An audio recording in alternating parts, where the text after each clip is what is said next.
नमस्कार दोस्तों, मैं डॉक्टर विनीता पांडे एक बार फिर आपके सामने उपस्थित हूँ। और आज हम बात करने वाले हैं कि आपका जो डीएलएड सेकेंड ईयर होता है उसमें आपका चौथा पेपर जो है वो है आपका शिक्षा में समावेशी एवं जेंडर मुद्दे।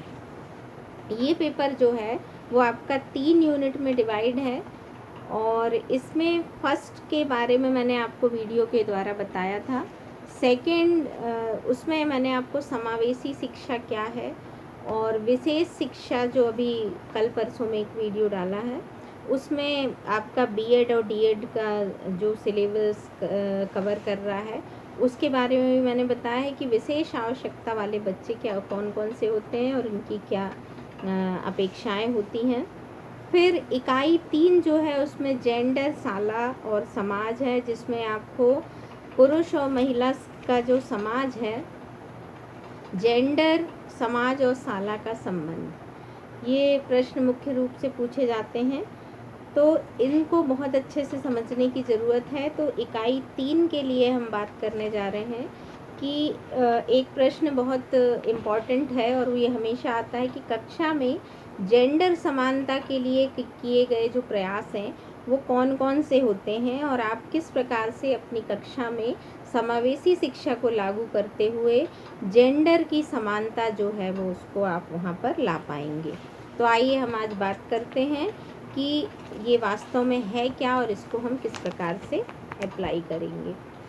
तो वर्तमान समय में आपने देखा है कि बालिका शिक्षा जो है उसको हम बहुत महत्व देते हैं और बहुत सारी स्कीम्स जो हैं वो इसी प्रकार की हो रही हैं।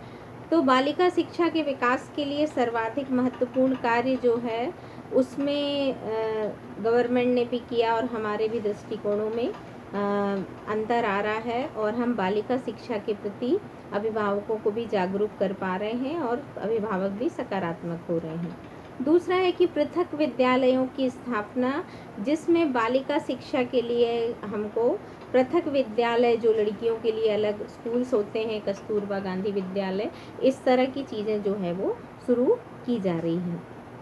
फिर शिक्षिकाओं की पर्याप्त व्यवस्था, और ये माना जाता है कि गर्ल्स स्टूडेंट के लिए गर्ल्स टीचर ही ज़्यादा बेस्ट होती है, तो उन्हें शिक्षिकाओं की पर्याप्त व्यवस्था करनी चाहिए और पृथक निदेशालय की व्यवस्था और इनके पाठ्यक्रम में सुधार भी किया जाना चाहिए, क्योंकि इसकी शिक्षा का प्रचार प्रसार अगर होगा, अभिभावकों से संपर्क किया जाएगा। कई बार लड़कियों को पर्याप्त समय नहीं मिल पाता पढ़ने के लिए, और महिला शिक्षिकाओं को भी प्रशिक्षण दिया जाए, वोकेशनल एजुकेशन का प्रयास किया जाए, क्रमोत्तर कक्षाओं की योजना बनाई जाए और हाई स्कूल स्तर तक निःशुल्क शिक्षा दी जाए। इस तरह की चीज़ें जो है वो अगर हम करते हैं तो यहाँ पर हम समावेशी शिक्षा को ज़्यादा बढ़ावा दे पाएंगे।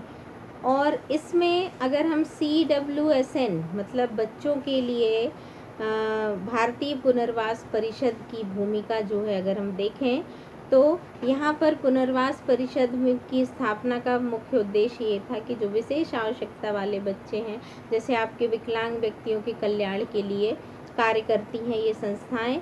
यहाँ पर ये जो CWSN है, ये अक्षम व्यक्तियों के कल्याणकारी कार्यक्रमों को उचित प्रकार से क्रियान्वित करती हैं और अक्षम व्यक्तियों के सर्वांगीण विकास के लिए एक सहायता प्रदान करती हैं।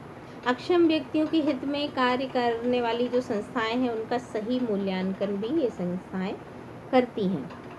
अक्षम व्यक्तियों की व्यावसायिक स्थिति और रोजगार से संबंधित स्थिति को भी अभिलेखित करती हैं कि क्या जो बच्चे पढ़ाई कर रहे हैं उनको पर्याप्त मात्रा में रोजगार मिल पा रहा है या नहीं मिल पा रहा है। और इसके अलावा सरकार के लिए जो अगली शिक्षा नीति होती है उसके लिए जो नीतियाँ तैयार करना होता है वो भी यही चीज़ें करती हैं।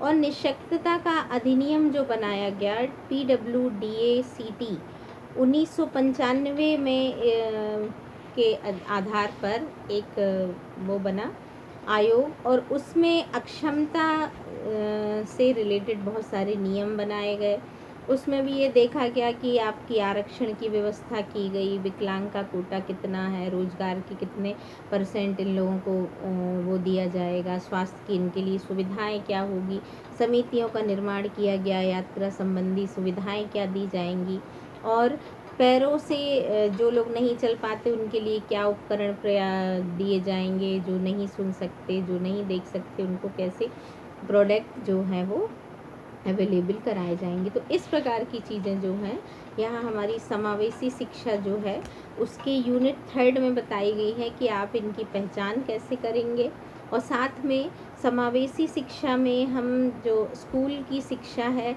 उसमें हम किस प्रकार से समावेशन करेंगे, और ये जो अक्षम विद्यार्थी होते हैं इनके लिए सरकार किस किस स्तर पर कार्य कर रही है। ये सारी चीज़ें आपको इस यूनिट में पढ़ना है, जिसमें आपको सरकार ने कौन कौन सी योजनाएं इनके लिए चलाई हैं। उसमें आप लाडली लक्ष्मी योजना है, असमर्थी बालकों की एकीकृत योजना है, असमर्थी बच्चों के लिए एकीकृत योजनाएं हैं, जिला प्राथमिक शिक्षा कार्यक्रम है। तो इस प्रकार से जो भी योजनाएं इन्होंने चलाई है इसके बारे में आप बहुत अच्छे से पढ़िए।